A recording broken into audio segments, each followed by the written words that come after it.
స్తోత్రం అండి. నాన్నగారికి అమ్మగారికి వచ్చిన సేవకులకి విశ్వాసులు ఇక్కడ ఉన్న అయ్యగారికి అమ్మగారికి మీ అందరికి వందాలండి.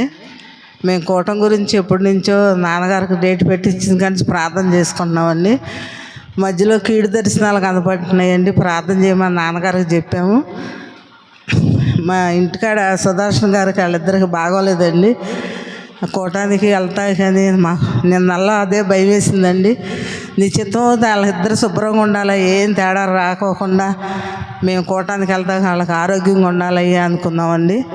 శుభ్రంగా దేవుడి దయ వల్ల ఆరోగ్యంగా ఉన్నాడండి ఆయన. నేను అప్పుడు అనుకున్నాను నీకు దేవుని చిత్తమే ఈ కూటం అనుకున్నానండి. కూటానికి ముందు రోజు నాకు ఆయన మీద తేడా కనపడిందండి. సాక్ష్యం చెబుతాను అనుకున్నాను, దేవుని దేవాలయం ఆయన ముట్టాడండి. ఇద్దరికీ బాగాలేదండి, ఇద్దరినే చక్కగా ఆరోగ్యంగా ఉంచాడండి. ఈ కూటంలో సాక్ష్యం చెబుతాను అనుకున్నానండి. దేవుడు కార్యం చేశాడండి. మళ్ళీ రాత్రి మేము వచ్చేదాడు 10:30 అయింది. గన్నవరం దాటినాక బాగా వర్షం వచ్చింది. ఆటో అయినామో కొంచెం కొత్త అయినా మాకు మామూలుగా ఫోన్లో బుక్ చేసుకుని వచ్చామండి. మాకు భయం వేసింది. మళ్ళీ ప్రార్థన చేసుకుంటే వర్షం ఆగిపోవాలి అనుకున్నామండి. ఎరవెళ్ళి పక్క కిందకి దిగిన తర్వాత వర్షం కూడా లేకుండా దేవుడు చేశాడండి. క్షేమంతో మమ్మల్ని కొత్త అయినా కానీ మమ్మల్ని తీసుకొచ్చాడండి. దేవుడు ఆ కార్యం చేశాడండి. ఈ కూటానికి కూడా కొంచెం వాళ్ళకి ధన సహాయం లేదని బాధపడ్డారండి. నాన్నగారికి చెప్పాము, అమ్మగారికి చెప్పాము.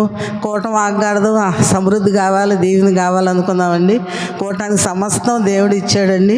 అన్ని విషయాలు దేవుడు, నాన్నగారు అమ్మగారు ఇక్కడ అయ్యగారు అమ్మగారు ప్రార్థన దయ వల్ల ఈ కూటం జరుగుతుందండి. ఇంకా రాబోయే సంవత్సరం దేవుడు ఇంకా వాళ్ళ పక్షాన కార్యాలు చేయాలి, వాళ్ళకి అప్పులు తీరాలని వచ్చిన సేవకులైన విశ్వాసులైన అందరూ ప్రార్థన చేయండి అండి. నాకు చాలా సంతోషంగా ఉందండి. చాలా దూరాల నుంచి వచ్చామండి మేమందరం కూడా. నేను ఫస్ట్లో దేవుళ్ళలోకి వచ్చిన కొత్తలో నాన్నగారికి తెలుసు, మళ్ళీ వీళ్ళు సేవ చేయమన్నాడండి నన్ను. నేను వెళ్ళినందుకు నాకు చాలా బాధలు పెట్టాడు.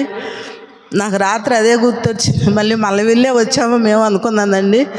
కూటం ఇప్పుడు నాన్నగారి ద్వారాగా మన క్రీస్తైన సహవాసం ఫస్ట్లో నేను వచ్చిందండి. అప్పుడు దేవుడు ఆ వాగ్దానం నెరవేర్చుకున్నాడని నేను అనుకుంటున్నానండి.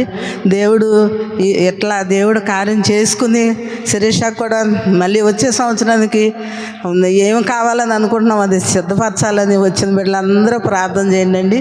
ఇది దేవుని చిత్తానుసారంగానే కూటం అండి, మా ఇష్టం కాదు. కూటానికి ప్రార్థన చేసిన బిడ్డలందరికీ చక్కగా మళ్ళీ వచ్చేటప్పుడు అందరూ సంతోషంగా వచ్చామండి. మళ్ళీ గృహానికి వెళ్ళే వరకు కూడా దేవుని దగ్గర తోడుగా ఉండాలని మేము అనుకుంటున్నామండి. ఈ కార్యం దేవుని చిత్తమేదండి. ఈ కూటం కూడా దేవుని స్తోత్రం అందరికీ నా వందనాలు.